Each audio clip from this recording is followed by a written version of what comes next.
Enforcement ഡയറക്ടറേറ്റിനെതിരെ national Herald കേസിൽ കോൺഗ്രസിനും CPM-നും DMK-ക്കും ഒരേ സ്വരം. മൂവരും ഒരേ സ്വരത്തിൽ പറയുന്നു ഇത് വേട്ടയാടലാണ് എന്ന്. എന്താണ് സാർ ഇതിൻ്റെ സത്യം? BJP അല്ലെങ്കിൽ നരേന്ദ്രമോദി അങ്ങനെ ഇവരെ വേട്ടയാടുകയാണോ? ഈ CPM-നും എന്ത് സംഭവിച്ചു? അടിയന്തരാവസ്ഥ കാലത്ത് ജനാധിപത്യ ബോധം പല കക്ഷികളെയും ഒരുമിപ്പിച്ചു. അത് ധ്രുവാന്തരങ്ങളുടെ പ്രത്യയശാസ്ത്രങ്ങളുള്ള CPM-നെയും ജനസംഘത്തെയും ഒരുമിച്ച് ഒരു പ്ലാറ്റ്ഫോമിൽ കൊണ്ടുവന്നു. തെരഞ്ഞെടുപ്പുകളിൽ സഖ്യവും ഉണ്ടാക്കി. അങ്ങനെ ചില കാലങ്ങളിൽ ഈ നല്ല ഗുണങ്ങൾ എന്ന് പറഞ്ഞാൽ നല്ല മൂല്യങ്ങൾ, അതൊക്കെ പാർട്ടികളെ ഒരുമിപ്പിക്കാറുണ്ട്. ചരിത്രപരമായ സംഭവങ്ങളായിട്ട് അത് പരിണമിക്കാറുമുണ്ട്. സാർ, ഒരു പൊതുശത്രുവിനെ നേരിടാൻ ഒരുമിച്ചു. പൊതു ശത്രു എന്ന് പറഞ്ഞ ഒരു ചെകുത്താനെ നേരിടാൻ വേണ്ടി, ജനാധിപത്യത്തിൻ്റെ ശത്രുവിനെ നേരിടാൻ വേണ്ടി, ഭാരതത്തിൻ്റെ ഏകാധിപത്യത്തെ നേരിടാൻ, ഭാസുരമായ ഭരണഘടനയ്ക്ക് ടോർപിഡോ ചെയ്യാൻ വേണ്ടി ഉള്ള ശ്രമങ്ങളെ ചെറുത്തു തോൽപ്പിച്ചു. ജനങ്ങളും എല്ലാം കൂടെ ചേർന്ന് ജനങ്ങളെ സംഘടിപ്പിക്കാൻ അന്ന് ജയപ്രകാശ് നാരായണൻ്റെ നേതൃത്വത്തിൽ കഴിഞ്ഞു. എന്നാൽ അതുമാത്രമല്ല, ചില നെഗറ്റീവ് ഘടകങ്ങളും പാർട്ടികളെ ഒരുമിപ്പിക്കുമെന്നതിൻ്റെ തിളങ്ങുന്ന ഉദാഹരണമാണ് ഇന്ത്യ മുന്നണി തന്നെ. അഴിമതി കേസുകളിൽപ്പെട്ട് അഴികൾ എണ്ണാൻ വേണ്ടി അഴികൾ എണ്ണിയിട്ടും പിന്നെയും എണ്ണാൻ വിഘടിച്ചും സംഘടിച്ചും ഒക്കെ നിൽക്കുന്ന കക്ഷികളെല്ലാം കൂടി ചേർന്ന് അഴിമതിയുടെ വിഷയം വരുമ്പോൾ അഴിമതി കേസുകളിൽ നിന്ന് തടി തപ്പാൻ വേണ്ടി ഒരുമിപ്പിക്കുന്നതിൻ്റെ ഒരു ദൃശ്യമാണ് നമ്മളിപ്പോൾ കാണുന്നത്. ഇപ്പോൾ അതിന് ആൾക്കാരെല്ലാം ഇങ്ങനെ പരസ്പരം ഗ്രഹസന്ദർശനം നടത്തിക്കൊണ്ടിരിക്കുന്ന വളരെ രസകരമായ ഒരു കാഴ്ചയാണ്. പ്രത്യയശാസ്ത്രത്തിൻ്റെ ഗൗരീശങ്കര ശിഖരത്തിൽ നിൽക്കുന്ന പാർട്ടികൾ വരെ ഉണ്ട് ഈ കൂട്ടത്തിൽ നിന്നുള്ളത് വളരെ തമാശയാണ്. ഇവിടെ നോക്കൂ, എന്താണ് ഈ കേസ്? മൻമോഹൻ സിംഗ് ഗവൺമെൻറ്റിൻ്റെ, അതായത് UPA ഗവൺമെൻറ്റിൻ്റെ UPA 2-ൻ്റെ കാലത്ത് വന്നൊരു കേസാണിത്. കൊടുത്തിരിക്കുന്നത് BJP-യുമായിട്ട് ഇപ്പോൾ ഒരു ബന്ധവുമില്ലാത്ത സുബ്രഹ്മണ്യം സ്വാമി എന്ന് പറയുന്ന ലിറ്റിഗൻ്റാണ് കൊടുത്തിരിക്കുന്നത്. അതിബുദ്ധിമാനായ അദ്ദേഹം ജനതാ പാർട്ടി കാലത്ത് ജനതാ പാർട്ടിയുടെ ബുദ്ധി കേന്ദ്രമായിരുന്നു. അദ്ദേഹം കേന്ദ്രമന്ത്രിയുമായിരുന്നു. അപ്പോൾ അത്ര ബുദ്ധിയിൽ അദ്ദേഹത്തെ വെല്ലാൻ ആരുമില്ല. അപ്പോൾ ഈ കേസ് ശരിക്കും പഠിച്ചിട്ട് ഈ കേസിൽ കാണിച്ച കള്ളക്കത്തരങ്ങൾ നമ്മളെപ്പോലുള്ള സാമാന്യ ജനങ്ങൾക്ക് മനസ്സിലാവുകയില്ല.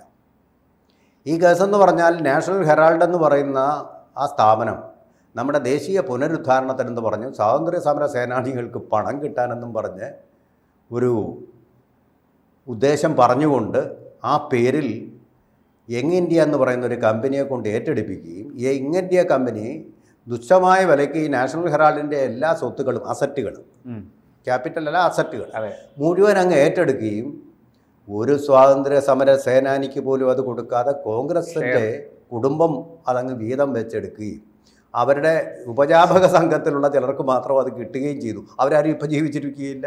ഒരൊറ്റ സ്വാതന്ത്ര്യ സേനാനിക്ക് പോലും ജവഹർലാൽ നെഹ്റു സ്ഥാപിച്ച ഈ പത്രത്തിൻ്റെ അസറ്റുകളുടെ ഒരു വീതാംശമോ ലാഭാംശമോ? സാർ, 5000 പേരാണ് ഷെയർ എടുത്തിരുന്നത്. 5000 സ്വാതന്ത്ര്യ സമര സേനാനികളാണ് നാഷണൽ ഹെറാൾഡിന്റെ ഷെയർ വാങ്ങിയിരുന്നത്. അന്ന് അവരുടെ പണം കൊണ്ടാണ് ഇത് ആരംഭിച്ചത്. അതിൽ ഒരാളിന് പോലും 5 പൈസ കിട്ടിയിട്ടില്ല. കിട്ടിയിട്ടുണ്ടെങ്കിൽ പറയട്ടെ, ഇന്ന് വരെ കിട്ടിയിട്ടില്ല.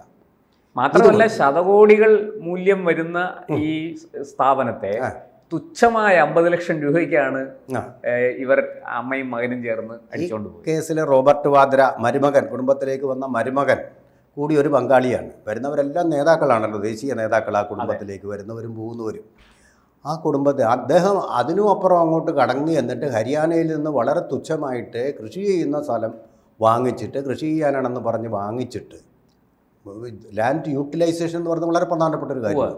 അത് റിയൽ എസ്റ്റേറ്റ് ആക്കി വിട്ട് കോടികൾ സമ്പാദിച്ച ചതി ഈ രാജ്യത്തെ നിയമത്തിന്, ഈ രാജ്യത്തെ ഭരണഘടനയ്ക്ക് വിരുദ്ധമായിട്ടുള്ള, ദേശീയതയ്ക്ക് വിരുദ്ധമായിട്ടുള്ള, ദേശസ്നേഹത്തിന് വിരുദ്ധമായിട്ടുള്ള ചെയ്തികൾ ചെയ്തപ്പോൾ സുബ്രഹ്മണ്യൻ സ്വാമി കേസ് കൊടുത്ത നാഷണൽ ഹെറാൾഡ് കേസിൻ്റെ കാര്യത്തിൽ. മറ്റേത് ED അന്വേഷിച്ചുകൊണ്ട് അഴിമതി നടത്തുമ്പോൾ അന്വേഷിക്കട്ടെ. 7 കോടി രൂപയ്ക്ക് ലഭിച്ച ഭൂമി ഒറ്റയടിക്ക് 58 കോടിക്ക് മറിച്ചു വിൽക്കുകയാണ്. അതിനകത്തൊരു അസ്വാഭാവികത സ്വാഭാവികമായിട്ടും ഇൻകം ടാക്സിനും ED-ക്കും ഒക്കെ മറിച്ചു വിൽക്കുന്ന ലാഭത്തിൽ വിറ്റോട്ടെ, അതിലല്ല പ്രശ്നം. ലാൻഡ് യൂട്ടിലൈസേഷൻ, യൂട്ടിലിറ്റി മാറ്റി അതാണ് രാജ്യത്തിന് നമ്മുടെ ഈ ഇക്കോസിസ്റ്റത്തിനോടും ഇക്കോളജിയോടും നമ്മുടെ പരിസ്ഥിതിയോടും ചെയ്യുന്ന വലിയൊരു കുഴപ്പമാണത്. കൃഷിക്ക് വേണ്ടി ഉപയോഗിക്കേണ്ട ഭൂമി എടുത്ത് റിയൽ എസ്റ്റേറ്റ് ആക്കി കഴിയുമ്പോൾ അതിൻ്റെ ആഘാതം ഇന്ത്യ മഹാരാജ്യം ഒന്നാകെ തന്നെ അതിൻ്റെ പരിസ്ഥിതിയിൽ ആഘാതമേൽപ്പിക്കുന്ന സംഭവമാണ്. കടലിൽ നിന്ന് അങ്ങ് ദൂരെ നിന്ന് 200 കിലോമീറ്ററിന് അപ്പുറം നിന്ന് മണലെടുക്കുന്നതിന് വലിയ പ്രശ്നം ഉണ്ടാക്കിക്കൊണ്ടിരിക്കുകയാണ് ഇവിടെ കേരളത്തിൽ കുറേ പത്രങ്ങളും കുറേ കോൺഗ്രസ്സുകാരും കൂടെ ചേർന്നുകൊണ്ട്. അവരാണ് ഈ നല്ല ഒന്നാന്തരം ഫലഭൂയിഷ്ടമായിട്ടുള്ള ഗംഗ യമുനാ തീരങ്ങളിലെ ഭൂമി വളരെ ഫലഭൂയിഷ്ടമായിട്ട് എന്ത് കൃഷിക്കും പറ്റിയിട്ടുള്ള കേരളത്തിൻ്റെ എന്താ പറയുന്ന ഇന്ത്യയുടെ നെല്ലറ അല്ലെങ്കിൽ ഗോതമ്പറ എന്നൊക്കെ പറയാവുന്ന പ്രദേശത്ത് റിയൽ എസ്റ്റേറ്റ് കച്ചവടം നടത്തി കോടികളുണ്ടാക്കി. അങ്ങനെ എന്തിനു വേണ്ടിയാണ്? പട്ടിണി അടക്കുന്ന കുടുംബമൊന്നും അല്ലല്ലോ. ആഡംബരം കാണിക്കാൻ വേണ്ടിയിട്ട് ഭരണകൂട സഹായത്തോടു കൂടി ചെയ്യുന്ന അഴിമതി, സ്വാധീനം ഉപയോഗിച്ച് ചെയ്യുന്ന അഴിമതി. അവിടുന്ന് കോൺഗ്രസിൻ്റെ ഹൂഡ എന്ന് പറയുന്ന മുഖ്യമന്ത്രിയായിരുന്നു ഈ സഹായങ്ങളൊക്കെ ചെയ്തു താങ്ങായിട്ട്. ഇയാൾ എന്ത് പറഞ്ഞാലും കേൾക്കുമല്ലോ. അത്തരത്തിലുള്ള ഈ അധികാര ദുർവിനിയോഗങ്ങൾ കാണിക്കുമ്പോൾ അതിനെക്കുറിച്ച് അന്വേഷണം നടന്നു, പണ്ട് തൊട്ടേ അന്വേഷണം നടന്നു, തുടരണ്ടേ? അപ്പോൾ വേണ്ട, നമുക്കൊരു തീരുമാനം എടുക്കുക ഈ രാജ്യത്ത്. സാർ, ഇങ്ങനെയൊക്കെ ഇത്രയും കാര്യങ്ങൾ അന്വേഷിക്കുമ്പോൾ എന്തിനാണ് ഈ CPM പോലൊരു പാർട്ടി, കേരളത്തിൽ പരസ്പരം കടിച്ചു കീറാൻ നിൽക്കുന്ന CPM-ഉം കോൺഗ്രസും, ആ CPM ഈ കാര്യത്തിൽ പൂർണ്ണ പിന്തുണ നൽകി കോൺഗ്രസിൻ്റെ കൂടെ നിൽക്കുകയാണ്? അത് വളരെ ഒബ്വിയസ് അല്ലേ? വളരെ പിണറായി വിജയൻ സമാനമായിട്ടുള്ള അഴിമതി കേസിലെ പ്രതിയാണ്. അപ്പോൾ ഈ അഴിമതിക്കാരെല്ലാം കൂടെ ഒരുമിച്ച് നിൽക്കും. ഞാൻ വെറുതെ പറഞ്ഞതല്ലത്. അഴിമതിക്കാർക്കെല്ലാം കൂടെ ഒരുമിച്ച് നിന്നുകൊണ്ട് അഴിമതിക്കെതിരെ പോരാടുന്നവർക്കാരെ അഴിമതിക്കാർ ഒരുമിച്ച് നിൽക്കും. അതുപോലെ തന്നെയാണ് ഇപ്പം മയക്കുമരുന്ന് ഉപയോഗിക്കുന്നവരെല്ലാം കൂടി ഇപ്പോൾ ഒരുമിച്ച് നിന്ന്. വളരെ ശ്രദ്ധേയമാണ് അങ്ങ് പറഞ്ഞത്. ശരിയാണ്, CPM-ഉം DMK-യും എല്ലാം ഒരുമിച്ചിരിക്കുന്നു. പക്ഷേ മമതയെ പോലെ അഖിലേഷ് യാദവിനെ പോലുള്ളവർ വിഘടിച്ച് നിൽക്കുകയാണ്. അവർ ഈ കാര്യത്തിൽ മിണ്ടിയിട്ടില്ല. നാഷണൽ ഹെറാൾഡ് കേസിൽ ഒരു അഴിമതിയുടെ ആളാണ്. പക്ഷേ അഖിലേഷ് യാദവ് ഇതിനോടൊപ്പം ചേരുന്നില്ല. കാരണം അഖിലേഷ് യാദവിൻ്റെ എന്ന് പറഞ്ഞാൽ ജാതി രാഷ്ട്രീയമാണ്, അഴിമതി രാഷ്ട്രീയമല്ല. ജാതി രാഷ്ട്രീയം, കുടുംബ രാഷ്ട്രീയമുണ്ട്. ഇവരോട് ചേരുന്ന പലതുകൊണ്ട് കുടുംബ രാഷ്ട്രീയമുണ്ട്, കുടുംബ ഭരണം, കുടുംബ പിന്തുടർച്ചയുണ്ട്, അതുപോലെ ജാതി രാഷ്ട്രീയമുണ്ട്, വർഗീയ രാഷ്ട്രീയവും എല്ലാം ഉണ്ട്. ഇത് ഇന്ത്യ മുന്നണിക്ക് മുഴുവൻ ചേരുന്നതാണ്. പക്ഷേ ഈ അഴിമതിയുടെ കാര്യത്തിൽ അദ്ദേഹത്തിനെതിരെ ഒരു അന്വേഷണം പോലും മിണ്ടിയിട്ടില്ല. കാരണം അദ്ദേഹത്തിനും അറിയാം, ഹിന്ദിയുടെ കാര്യത്തിലും മിണ്ടിയിട്ടില്ല അദ്ദേഹം. ഹിന്ദി അടിച്ചേൽപ്പിക്കരുതെന്നും പറയുമ്പോൾ ഹിന്ദി അടിച്ചേൽപ്പിക്കണമെന്ന് പറയുന്ന ആളാണ് അഖിലേഷ് യാദവ്. അതാണ് ഞാൻ പറയുന്നത്, വിഘടിച്ച് നിൽക്കുന്ന സംഗതികളെല്ലാം കൂടെ അഴിമതി കാര്യം വരുമ്പോൾ ഒരുമിച്ച് നിൽക്കുന്ന വലിയ തമാശകളാണ് ഇപ്പോൾ നമ്മൾ കണ്ടുകൊണ്ടിരിക്കുന്നത്. അപ്പോൾ സ്റ്റാലിനും എല്ലാം കൂടെ ഒരുമിച്ച് ഇപ്പം BJP അങ്ങ് താഴ്ത്തിയിടാവുന്ന, നിങ്ങളൊരു ചുക്കും ചെയ്യാൻ പോകുന്നില്ലെന്നേ. വഖഫിൻ്റെ കാര്യത്തിൽ ഒന്നിച്ചെന്നു. അസമിലെ തെരഞ്ഞെടുപ്പ് അതാ കാണിക്കുന്നത്. ഇനിയെങ്കിലും പാഠം പഠിക്കും നിങ്ങൾ. അഴിമതിക്ക് വേണ്ടിയിട്ട് ഒരുമിച്ച് കേജ്രിവാളിനെ പിടിച്ച് ജയിലിലിട്ടു. അഴിമതിക്ക് വേണ്ടിയിട്ട് പോരാടണമെന്ന് പറഞ്ഞ് അഴിമതി നടത്തി കേജ്രിവാളിനെ പിടിച്ച് ജയിലിലിടാൻ മടിക്കാത്ത അഴിമതി സ്റ്റാലിനെ പിടിച്ച് തെളിവ് വന്നു കഴിഞ്ഞാൽ, ആധികാരികമായിട്ട് തെളിവ് വന്നു കഴിഞ്ഞാൽ പിടിച്ച് ജയിലിലിട്ടിരിക്കും. പിണറായി വിജയനായാലും പിടിച്ച് ജയിലിലിടും. ഒരു സംശയവും വേണ്ട. നിങ്ങളിങ്ങനെ സംഘടിച്ച് നിന്നതുകൊണ്ട് അതിനേക്കാൾ വലിയ ശക്തിയൊക്കെ കാണിച്ച് അന്താരാഷ്ട്ര പിന്തുണയൊക്കെ ആയിട്ടാണ് കേജ്രിവാൾ വന്നത്. എന്നിട്ട് പിടിച്ചിട്ടു. അതുപോലെ ചങ്കൂറ്റമുള്ളവരാണ് ഇന്ത്യ ഭരിക്കുന്നത് ഇപ്പോൾ.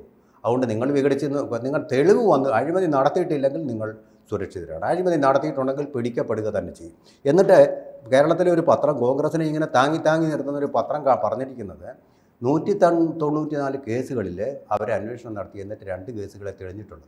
2 കേസുകൾ തെളിഞ്ഞിട്ടുണ്ടല്ലോ. ഇത് എന്താണെന്നറിയോ? ഇതൊക്കെ വലിയ സ്വാധീനമുള്ള കേസുകൾ പലതും വിചാരണ നടന്നുകൊണ്ടിരിക്കുക. വലിയ പിന്തുണ ഉള്ള ആൾക്കാരാണ് ഇതെല്ലാം. വലിയ സ്വാധീനമുള്ള ആൾക്കാരാണ്. ഇപ്പം നോക്കൂ, നമ്മൾ ഷൈൻ ടോം എന്ന് പറയുന്ന സിനിമാ നടൻ്റെ കഞ്ചാവ് കേസ്. വേറെ പാവപ്പെട്ടവനാണെങ്കിൽ എന്നെപ്പോഴേ ലോക്കപ്പിലായി ഇഴിയും കൊണ്ട് അവനവിടെ പഴുത്ത് കിടന്ന് ചാവത്തില്ലേ?